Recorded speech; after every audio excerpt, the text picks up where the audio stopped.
Bismillahirrahmanirrahim. InsyaAllah kita sambung. Bismillahirrahmanirrahim. Wassalatu wassalamu ala rasulillah. Rabbi syrah li sadri wa yassir li amri wahlul 'uqdatam min lisani yafqahu qawli. InsyaAllah kita hari ini masuk pada siri yang ke-8 dalam membedah sebuah kitab Sirah Nabawiyah Rahiqul Makhtum. InsyaAllah siri ke-8 ni yang ana letakkan dia sebagai subtopik tajmid.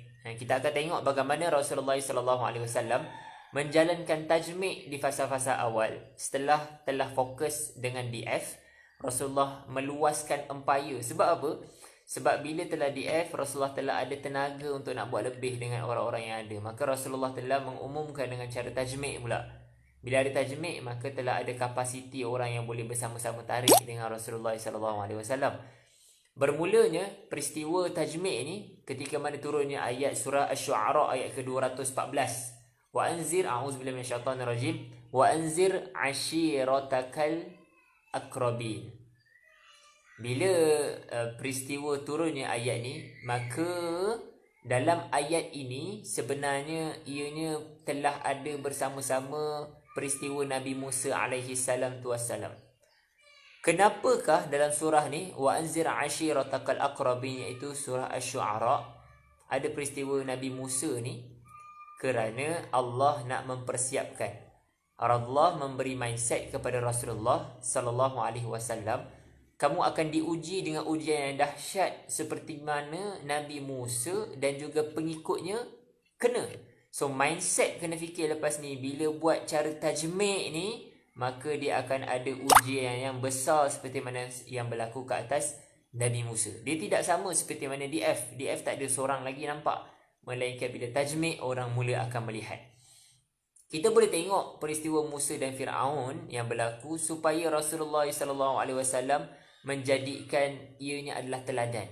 Akan berlaku lepas ni bila buat tajmid ni, dakwah ni, iaitu ketika di atas Bukit Safa. Selepas daripada itu akan berlaku penyiksaan. Sebab apa? Sebab telah berlakunya pengisytiharan. Agar daripada awal Rasulullah telah nampak basirah terhadap kerja-kerja yang bakal mereka lakukan nanti. Jadi bila turunnya ayat surah Asy-Syu'ara 214 ni, Rasulullah dah dipasangkan mindset dakwah dengan cara tajmid akan keluar ni, dia akan lebih besar ujian dia. Dan ibrah kesudahan daripada cerita ini, dalam surah Asy-Syu'ara tu dicerita tentang nabi-nabi yang terdahulu. Bukan sekadar Nabi Musa. Nabi Nuh yang berlaku ke atas kaum Ad, Nabi Ibrahim, Nabi Lut dan Al-Aikah ni, bani-bani kaum daripada Al-Aikah, yang semua ni apa jadi lepas tu? Allah nak pasang juga mindset, buat je. Kalau mereka tak nak, mereka akan dihinakan. Mereka akan dapat balasan kerana mendustakan Allah dan Rasul. Jadi tema subtopik yang pertama pada hari ini sebenarnya adalah Allah nak pasangkan mindset kepada Rasulullah SAW terhadap kisah Nabi Musa. Rasulullah kena buat juga benda ni, tapi Allah telah memberikan gambaran mindset. Bila buat, dia akan jadi seperti mana dalam kisah Nabi Musa tersebut. Keduanya, kita boleh tengok juga Rasulullah SAW tajmid yang awal. Bila turun ayat tadi tu, apa tajmid yang awal Rasulullah SAW lakukan? Tajmidnya dalam buku Rahiqul Makhtum diceritakan Rasulullah telah tajmid dulu orang yang terdekat dengan dia. Apa yang dia buat? Dia telah menyeru keluarga dia. Sebanyak berapa kali diceritakan dalam buku Ibn Hisham dengan Ibn Ishaq, dalam Ibn Hisham, Ibn Ishaq dan juga Rahiqul Makhtum sebanyak 2 kali.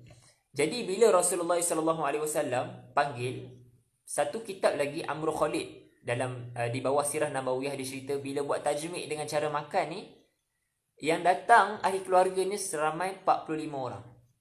Bila kali pertama Rasulullah SAW buat je tajmid kali pertama, Abu Lahab dia potong. Kamu ni kat rumah siapa ni? Jangan ganggu. Ni rumah bapa saudara kamu ni, Abu Talib. Jadi bila Rasulullah SAW buat tajmid pertama, sebab menggunakan medium, gunakan tempat orang, okeylah, tak boleh nak kacau banyak. Tapi nak ceritanya dengan makanan daripada perut turun ke hati je lah. So memang makan adalah cara tajmid yang sangat bagus. Keduanya, bila sebelum kali kedua lah, nak ceritanya bila tajmid kali pertama, siapa yang sahut? Ali bin Abi Talib. Ali bin Abi Talib ni telah menyahut sebab dia adalah bersama dengan Rasulullah SAW daripada awal. Dia adalah sepupu Rasulullah. Bila buat tajmid kali kedua, Rasulullah buat di rumahnya. Nak ceritanya dalam dakwah, dalam tajmid ni, never give up. Tak boleh buat sekali, buat kali kedua. Kali ni Rasulullah menggunakan kaedah dibuat di rumah dia. Sedangkan dulu buat kat rumah Abu Talib orang baik, tapi dipotong oleh orang lain. Sebab ada orang boleh mendatangkan hujah-hujah. Alasan, guna rumah orang tak boleh. Okey. Sekarang Rasulullah buat kat rumah Rasulullah. Bila Rasulullah SAW selepas bagi makan, bangun, Abu Lahab nak bangun. Kemudian Abu Talib potong. Abu Lahab ni rumah siapa ni? Nak ceritanya yang sambut juga adalah orang yang sama, Ali bin Abi Talib. Tetapi yang lain telah berlakunya peristiwa-peristiwa berfikir. Orang-orang sekeliling Rasulullah, bila Rasulullah mengajak kepada Islam, orang mula berfikir. Apa ibrah yang boleh kita dapat daripada kesan tajmid dalam keluarga Rasulullah? Iaitu apa? Kita kena juga ada mindset. Yang pertama, buatlah pada orang-orang yang dekat dengan kita. Kedua, kalau tak dapat, at least dapatlah sikit. Iaitu Rasulullah SAW dapat Ali bin Abi Talib. Jadi nak cerita daripada Rasulullah telah memulakan DF. DF ni Rasulullah target orang-orang yang memang berpengaruh, yang dekat dengan Rasulullah. 4 orang yang kita ceritakan pada siri yang semalam. Jadi bila Rasulullah SAW telah memulakan DF, ada tenaga lebih, maka Rasulullah bawa kepada tajmid. Tajmid Rasulullah SAW di peringkat awal ini adalah berfokus juga dalam kalangan orang-orang yang dia kenali. Seramai 45 orang diceritakan dalam buku Amr Khalid. Jadi kita akan tengok selepas tu Rasulullah buat tajmid lebih besar. Sebab dah mula tengok kepada yang ini, kesannya sangat sedikit dan tidak juga memberi kesan yang besar, maka Rasulullah buka kepada takungan yang lebih besar. Bila mana turun surah Al-Hijr ayat ke-94, Fasda' bima tu'mar. Maka Rasulullah SAW, Rasulullah pergi ke mana? Ke atas Bukit Safa.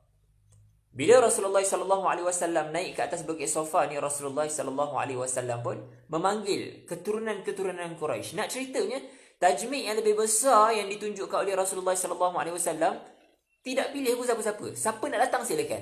Selepas dah datang, baru kita takung, kita scan, tapis. Nak ceritanya tajmid kena begitu.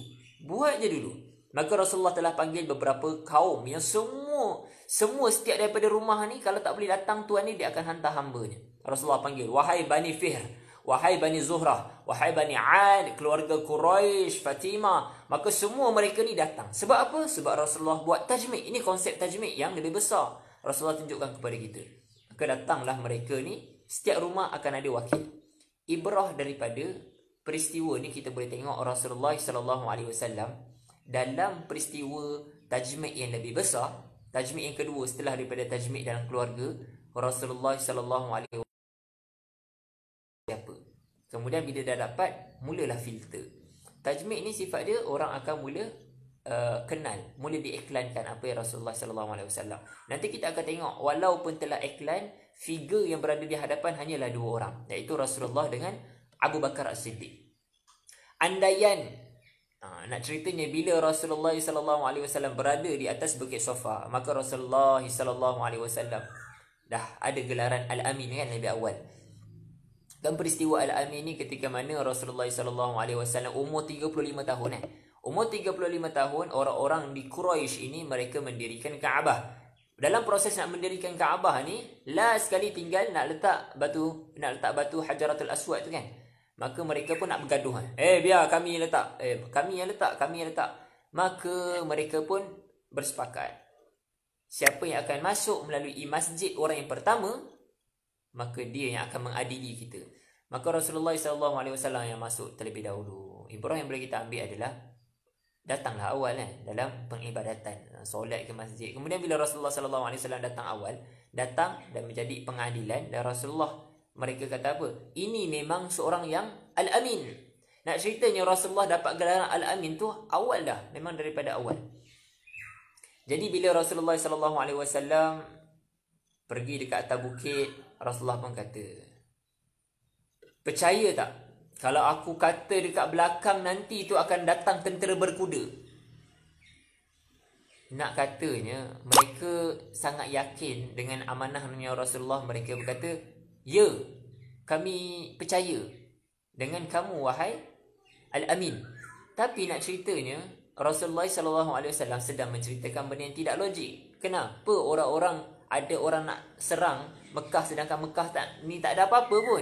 Dia bukan seperti mana negara-negara yang ada tumbuh-tumbuhan, ada kawasan yang lebih tempat yang baik, iaitu perniagaan. Di Madinah yang lebih banyak lagi tempat untuk nak buat aktiviti-aktiviti kan. Tapi nak ceritanya bila Rasulullah SAW sendiri yang bercakap, jadi mereka pun bersetuju. Nak ceritanya apa yang jadi lepas tu, maka setelah Rasulullah SAW ajak je, mereka terus tak bersetuju. Dan orang yang awal sekali yang melenting adalah Abu Lahab. Baik, kita perhatikan apa ibrah yang boleh kita dapat dalam seruan ini, iaitu Rasulullah SAW akhlak sangat hebat, qudwah. Daripada lahir orang tak boleh nak tengok cacat celah kat mana. Tetapi dakwah tidak akan sampai kalau tidak buat dakwah. Walaupun baik, Waraqah akhlak yang baik, Buhairah akhlak yang sangat baik, tapi nak ceritanya kalau tidak buat dakwah dengan menyentuh, maka dia tidak akan memberi kesan kepada dakwah itu sendiri. Maka akhlak tidak cukup. Medium akhlak tidak cukup untuk nak memberikan kesan. Maka kita kena tengok apa yang Rasulullah buat, iaitu Rasulullah pergi buat dakwah dengan sentuhan. Maka Rasulullah SAW bila sahaja melafazkan untuk nak, percayalah bahawa dia kan ada menggunakan kalimah ni kan, selamatkanlah diri kamu daripada api neraka. Rasulullah menggunakan awal-awal ancaman. Sebab apa? Sebab orang Arab ni dia kereh. Kalau kita buat dengan orang-orang Melayu ni, mungkin kena bagi syurga. Ikhwah, adik-adik, ingatlah dengan dosa-dosa kita, Allah Maha Pengampun. Allah sayang nak kita semua masuk syurga. Mungkinlah sebab karakter, latar belakang, keadaan, geografi ke latar belakang orang-orang di Malaysia ni mungkin berbeza. Tapi orang Arab dia kena guna dengan kaedah yang macam tu. Neraka. Awal yang Rasulullah SAW serukan. Nak ceritanya dakwah Rasulullah melihat kepada objek yang di hadapannya. Siapa? Orang Arab yang memang macam tu. Rasulullah guna kalimah neraka. Tiba-tiba Abu Lahab pun sambung. Abu Lahab ni kereh juga. Bila dah kena neraka dia tak nak. Dia kata apa? Tabbat laka sayrul yaum. Nabi Rasulullah SAW tidak membalas. Yang membalas adalah Allah Subhanahu wa ta'ala. Turunlah surah Al-Lahab. Tabbat yada abi lahabin wa tab. Nak ceritanya Rasulullah SAW mengajarkan kepada kita kan, teruslah bina. Orang jahat sekarang ni mungkin dia akan berubah. Kalau tak berubah pun mungkin dapat anak dia. Dan kita akan tengoklah peristiwa anak-anak yang kita akan dapat dalam Islam, seperti mana Ikrimah. Ibrah surah daripada surah Al-Lahab ni juga akan sentiasa ada yang tak nak pun berubah. Dan juga kena lihatlah sentiasa ada ujian bila ajak orang, dakwah orang ni, dia akan ada ujian seperti mana yang berlaku ke atas Rasulullah SAW yang dilakukan oleh Abu Lahab ni. Sentiasa ada Abu Lahab di sepanjang zaman. Soalan, siapa nama sebenar Abu Lahab? Abu Jahal, dia bukan nama sebenar dia Omar kan. Tapi nak ceritanya Abu Jahal, bapa jahil, sebelum dia datang Islam datang, nama dia Abu Hakam, bapa kehakiman, bapa kebijaksanaan. Okey, itu orang yang berbeza. Itu adalah orang yang berbeza, tak ada hubungan darah dengan Rasulullah. Abu Lahab ni pula, Abu Lahab ni ada hubungan dengan Rasulullah. Dialah orang yang bila Rasulullah SAW lahir, dia ambil Rasulullah, dia pusing Kaabah, dia gembira sangat. Dia merdekakan orang, kemudian dia sembelih kambing. Nak ceritanya benda yang paling hebat kat dunia ni, pengorbanan ketika Rasulullah lahir, dialah yang buat semua benda tu. Nak ceritanya dia sangat suka dengan kehadiran Rasulullah. Tetapi bila Rasulullah SAW buat dakwah, orang yang pertama dan lama sehinggalah habis hujung ayatnya mengecam Rasulullah adalah Abu Lahab ni. So nak kena ready mindset kepada kita. Boleh jadi bila kita buat dakwah, orang yang paling rapat dengan kita mungkin dialah orang yang akan menjadi ujian ke atas kita. Jadi jangan kecewa lah bila kawan karib selepas tu pergi kita, bila keluarga kita sendiri yang mentohmah kita. Abu Lahab ni ada hubungan darah bapa saudara kan dengan Rasulullah SAW. Tapi nak ceritanya Abu Lahab, kalaulah surah Al-Masad tu kita baca, ini adalah untuk Abu Lahab sahaja, maka ayat dan surah ini tidak valid untuk kita. Sebenarnya Abu Lahab tu adalah gelaran. Orang yang ada sifat seperti Abu Lahab, dia yang mencela, dia yang mengganggu, dia yang mengejek, dia yang menyeksa. Orang-orang yang ada sifat begitu, mereka inilah Abu Lahab. Jadi Abu Lahab ada sepanjang zaman ini. Jadi tidak perlu risau dan gundah gelana lah. Sunnatullah, bila kita tengok peristiwa ni, sunnatullah akan ada sepanjang zaman. Orang yang rapat, dia akan jadi ujian kepada kita. Nanti kita akan tengok pula dalam dakwah ni sunnatullah akan ada ujian. Tapi Allah nak pasang mindset yang dekat dengan Rasulullah. Orang yang jadi ujian tu adalah orang yang rapat dengan kita. Itu surah Al-Lahab lebih awal datang. Jadi apa yang berlaku selepas itu? Maka kita masuk subtopik yang berikutnya adalah tindakan Quraisy. Tindakan Quraisy bila tengok Rasulullah SAW mula secara agresif buat tajmid pula di atas bukit Safa, maka mereka pun, orang Quraisy ni berkumpul dan bertemu dengan Abu Talib, bapa saudara Nabi. Sebab dia nampak bapa saudara Nabi mungkin boleh menjadi perantaraan untuk nak nego dengan Rasulullah SAW. Sebab Abu Lahab dah try, Abu Jahal dah try, tak boleh juga. Panggillah orang yang ada hubungan, yang boleh untuk nak berbincang. Mengikut kitab Ibn Ishaq, dia ceritakan tokoh-tokoh pemuka ni, mereka berkumpul dan akhirnya berjumpa dengan Abu Talib dan berkata, wahai Abu Talib, anak saudaramu ni telah mencela Tuhan-Tuhan kita, memperbodohkan agama kita, perkecilkan nenek datuk, katanya sesat. Abu Talib pun ketika ni dia tidak buat tindakan ke atas Rasulullah lagi. Dia tenang-tenangkan mereka yang datang ni, orang-orang Quraisy ni. Dia bagi kata-kata hikmah, dia bagi kata-kata yang baik, sabar, dia masih muda. So nak ceritanya Abu Talib backup awal ni, nak ceritanya dia tidak lagi direct kepada Rasulullah. Dia cuba tutup ruang-ruang yang ada.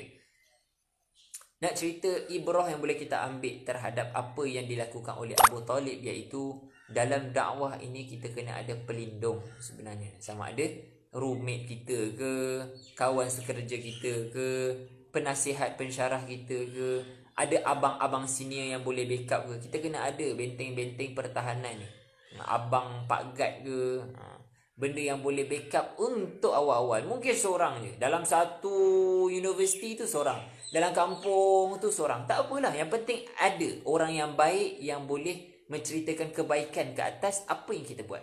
Sebab tu kita kena bina hubungan dengan orang-orang kejiranan. Misalnya kalau duduk RI tu, tengok-tengoklah jiran. Kalau duduk dekat dalam universiti, kena adalah abang senior ke, ataupun pensyarah ke, orang yang baik yang boleh menjadi backup kita. Ataupun kawan sekerja ni ramai, orang yang kita nampak baik, kita cerita, kita ni orang usrah, buat ni bla bla bla. Abu Talib dia tahu tak apa yang Rasulullah buat? Jawapannya tahu.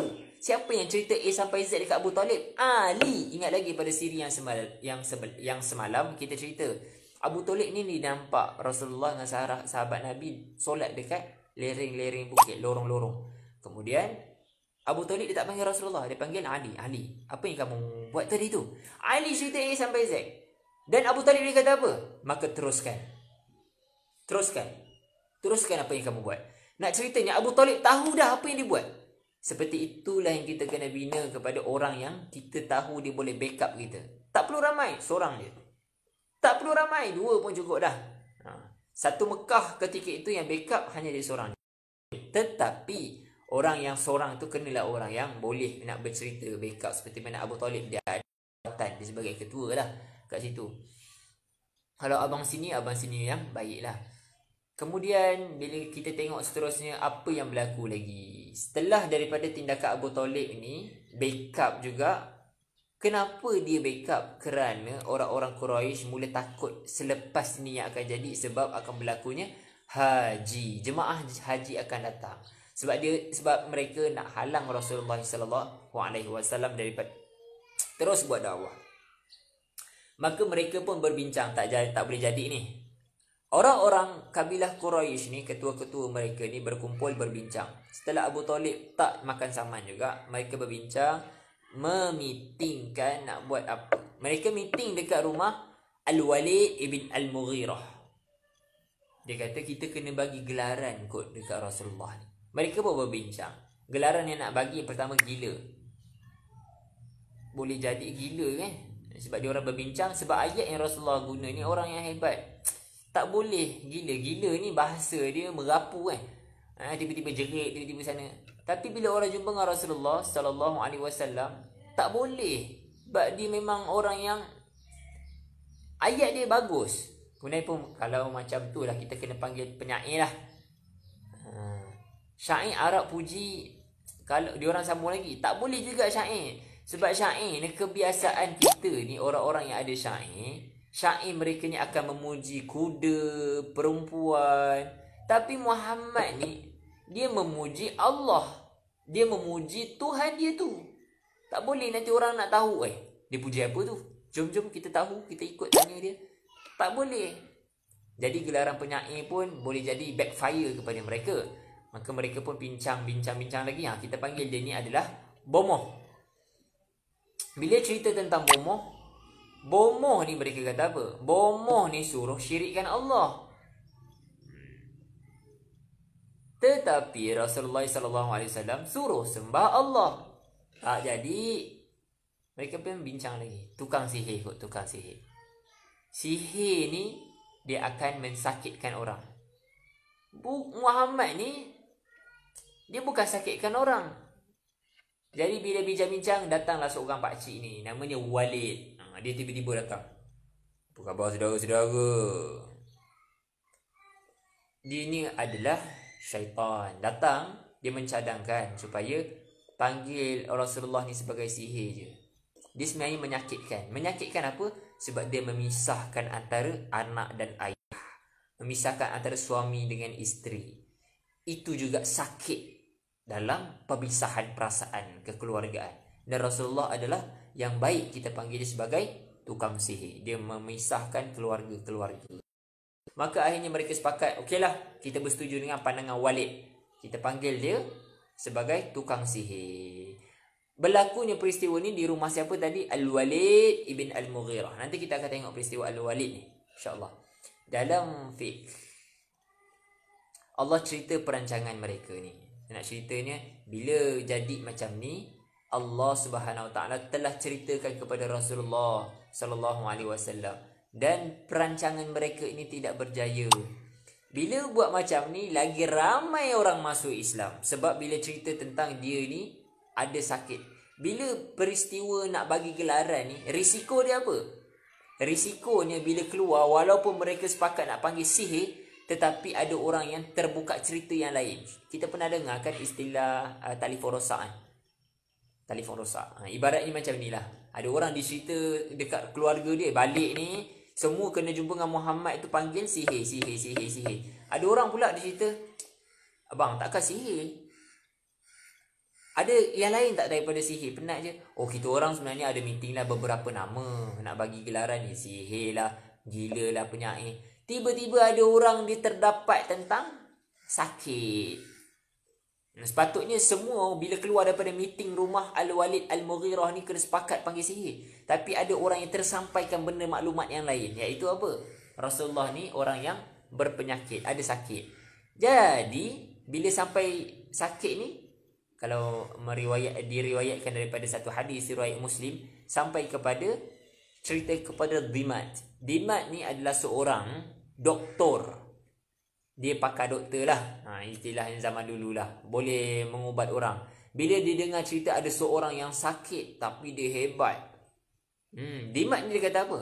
Kalau aku dapat rawat orang ni aku dapat keuntungan yang besar. Bisnes aku naik. Orang kenal kedai aku. Jadi Dimat ni dia pun pergilah bertemu dengan Rasulullah SAW. Kemudian bila bertemu dengan Rasulullah SAW, dia tanya. Dimat ni pun dia tanya, kamu boleh cerita tak sakit apa? Maka Rasulullah SAW pun bacakan bacaan. Dia baca apa? disebabkan Dimat minta dibaca cerita sakit apa, maka dibaca innal hamdalillah wa nasta'inuhu wa nastaghfiruh wa na'udzu billahi min syururi anfusina sampai habis ayat tu. Dimat pun dia, wah, ini lain macam ini. Ulang balik. Sakit apa kamu ni? Maka Rasulullah SAW ulanglah sehingga 3 kali. Bila 3 kali, Dimat ni orang bijak, saintis kan, seorang doktor kan. Akhirnya dia pun masuk Islam. Nak ceritanya, gelaran-gelaran yang diberikan ke atas Rasulullah SAW oleh yang disepakati sesama pembesar Quraisy ni tidak memberikan kesan. Bahkan orang-orang bijak masuk Islam. Sebab itulah bila kita diuji dengan buat, boleh jadi selepas itu ada orang yang makin lebih nak tahu kan. Seperti mana Hasan Al-Banna bila dia meninggal, dia mati, Said Qutb selepas tu dia jadi siapa yang mati ni? Dia jadi trigger dia untuk nak tahu, sehinggalah dia balik Mesir dan dia masuk Ikhwanul Muslimin. Saya nak ceritanya disebabkan benda yang tersekat ni sebenarnya lagi kuat, Allah akan bantu kita. Dengan syarat kita terus buat dakwah lah. Terus buat dakwah. Dakwah yang sentuh, bukan dakwah dengan akhlak semata-mata. Dan kita boleh tengok gelaran-gelaran ini sebenarnya kosong pun ibarah yang boleh kita ambil. Dia sebenarnya adalah dia bukan dia kosong dan dia bukan benda yang isi. Sebab benda yang dia orang ceritakan, gelaran-gelaran ke atas Rasulullah SAW, benda itu tidak pun valid sebab tidak berlaku pun ke atas mereka. Dan kita boleh tengok soalannya, kita boleh tengok gelaran ini adakah hanya ditujukan kepada Rasulullah SAW? Maka jawapannya, kalau kata Munir Ghadban dalam kitab Manhaj Haraki, yang ketika ini ke depan yang mereka nampak adalah memang Rasulullah. Walaupun dia nampak Islam berkembang, tapi siapa yang sebenarnya buat kerja ni? Sebab itulah dalam hadis Ghulam tetap kena rahsiakan rahib ketua tersebut, murabbi tersebut. Sebab apa? Sebab mereka akan bagi ujian-ujian ke atas mereka ni. Jadi ujian yang hanya terima dan selamanya kena ketika ini adalah gelaran ini untuk Rasulullah SAW sahaja. Sebab itu mereka target atas murabbi ni. Bila murabbi mati, maka dia akan potong-potong yang bawah ni. Jadi kita akan tengok ujian-ujian yang berlaku ke atas sahabat-sahabat Nabi yang berlaku. Antaranya ujian yang berlaku bila buat dakwah ni, berlakunya kutuk, perli, ketawakan. Seperti mana mereka perli sahabat-sahabat Nabi lah. Seperti mereka kutuk Ammar, Suhail dengan Bilal. 3 orang ni termasuklah Miqdad. 4 orang ni adalah orang-orang yang miskin dan hamba. Mereka perli macam mana? Kamu masuk Islam ni sebab nak ambil manfaat je kan? Sebab nak ambil manfaat, kamu ni orang-orang yang lemah. Tetapi Allah gembirakan mereka dengan Islam. Sebab tu mereka tidak merasa lemah. Sebab bila masuk Islam, mereka tahu mereka akan dapat syurga. Sebab itu dalam tarbiyah kita kena memberikan gambaran yang besar tu, syurga, neraka, sebagai motivasi. Dan apa yang berlaku setelah itu, ujian yang mereka buat adalah seperti mana An-Nadar bin Haris. Orang-orang Quraisy ketika ini, dia tidak putus asa. Dia cari cara nak menyekat Islam dengan cara mereka hantar orang yang berilmu untuk nak berlawan. Jadi mereka hantar Al-Nadar bin Haris ni pergi cari syair-syair yang hebat, belajar dekat Parsi dengan Rom untuk nak balik menentang Rasulullah SAW. Nak cerita, tengok musuh ni belajar gila-gila, sungguh-sungguh alat ni untuk nak menentang Islam. Hari ni kita belajar pula, adakah sebagai alat yang betul-betul kepada dakwah ni satu masa nanti. Kita kena macam tu lah, bila kita dah masuk bidang kita, alat yang kita kena belajar ni betul-betul untuk nak menaikkan Islam. Sebab musuh ni betul-betul nak menentang Islam. Seperti mana An-Nadar bin Haris dia hantar. Kemudian mereka pun mengambil pendekatan yang ketiga, iaitu berbincang dengan Rasulullah supaya bahagikan hari-hari sembahan. Setahun tukar masuk agama Islam, setahun masuk agama kafir Quraisy, sembah berhala semula. Dan inilah pendapat daripada Ibn Jarir dengan At-Tabrani. Pendapat dia kata apa? Tukar setahun. Ibn Ishaq disebut peristiwa ni dia offer ni waktu bila? Sebab mereka ni orang jahiliyah ni, orang Quraisy ni tak tahan. Bila tengok Rasulullah tawaf, dia orang offer ketika tu terus. Nak ceritanya, ada orang yang memang dia tidak suka tengok kita berubah kepada yang lebih baik. Sebab itu bila kita nak berubah akan ada ujian-ujian yang begini. Maka mindset yang perlu kita readykan adalah teruslah berubah. Syaitan dan manusia yang bertopeng syaitan ni sentiasa tidak mahu kita berubah menjadi orang yang lebih baik. Jadi pembahagian ini pun juga tak nak, Rasulullah tidak ambil. Dan tindakan-tindakan secara peribadi juga ada dilakukan lah. Seperti mana Abu Lahab, dia buat dekat ke atas Rasulullah, dia ceraikan. Anak Rasulullah yang kahwin dengan keluarga Abu Lahab ni ada 2 orang. Kan? Ruqayyah dengan Ummul Kalsum. Dia ceraikan dengan siapa? Utbah dengan Utaibah. Kita ceritakan peristiwa tentang Osman, dia nak kahwin dengan Ruqayyah. Itu adalah hadis yang dhaif. Hadis yang dhaif. Dan Nabi Rasulullah SAW bila meninggal anak lelaki, kemudian Abu Lahab diperli, kau dah tak ada zuriat yang kuat, iaitu tak ada zuriat lelaki. Isteri Abu Lahab juga diletak tentang duri-duri setiap pagi. Jiran Rasulullah ada jiran namanya Uqbah, Hadi ibn al-Hamra dengan Hakam. Pun jahat juga. Setiap kali dia akan letak najis, letak duri. Bila kita tengok 2 benda ni, satu, kita kena jaga hubungan kekeluargaan. Kita kena rapat dengan hubungan kekeluargaan. Kedua, kita kena memilih jiran-jiran yang baik yang akan membantu kita kan. Sebab itulah bila tengok sirah ni, kita belajar juga supaya dalam nak mencari rumah, dalam nak membina kekeluargaan, kita kena tengok keturunan yang baik, keluarga yang baik, jaga keluarga kita. Dan juga kita kena ada persekitaran rumah yang membantu, iaitu jiran-jiran yang baik. Dan berlaku juga beberapa peristiwa lah, seperti mana yang dibuat oleh Al-Akhnas Ibn Shurahib. Mulut dia jahat, suka kutuk orang. Kemudian peristiwa yang berlaku dekat Abu Zar Al-Ghifari, selepas dia masuk Islam, dia kena belasah. Apa yang dikenakan ke atas Abu Bakar sendiri. Abu Bakar pernah kena ujian Ujian Abu Bakar dengan Talhah, mereka ni diikat di pokok. Dan kita boleh tengok Abu Lahab dia buat kepada Ibn Mas'ud. Sebab Ibn Mas'ud ni dia baca Al-Quran dekat tengah-tengah Kaabah, kemudian kena tampar. Ini adalah contoh-contoh penyiksaan secara individu, yang berlaku dekat individu. Bila jauh je daripada orang lain, dia buat belasah.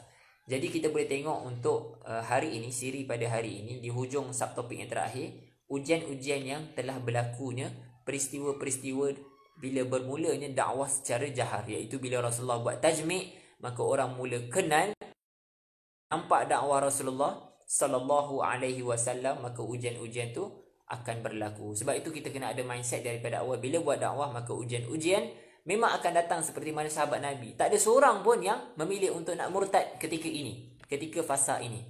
Dan kita akan tengoklah nanti bila murtad sebenarnya berlaku sebabkan ada faktor yang berbeza, bukan sebabkan tekanan dakwah yang begini. Tapi nak ceritanya mereka ni macam mana boleh kuat, terus iman mereka meningkat, tiada keadaan orang munafik dan orang fasik. InsyaAllah kita nak tengok keadaan itu, bagaimana Rasulullah bina boleh jadi macam ni pada siri yang esok yang kita akan sambung. Iaitu hari ini kita telah pun pergi pada siri yang ke-8.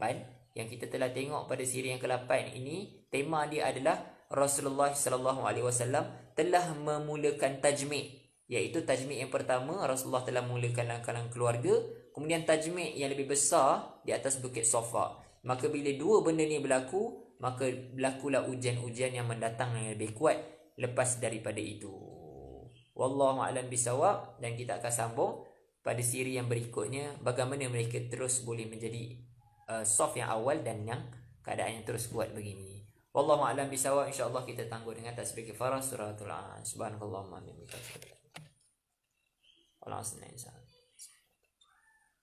Assalamualaikum warahmatullahi wabarakatuh.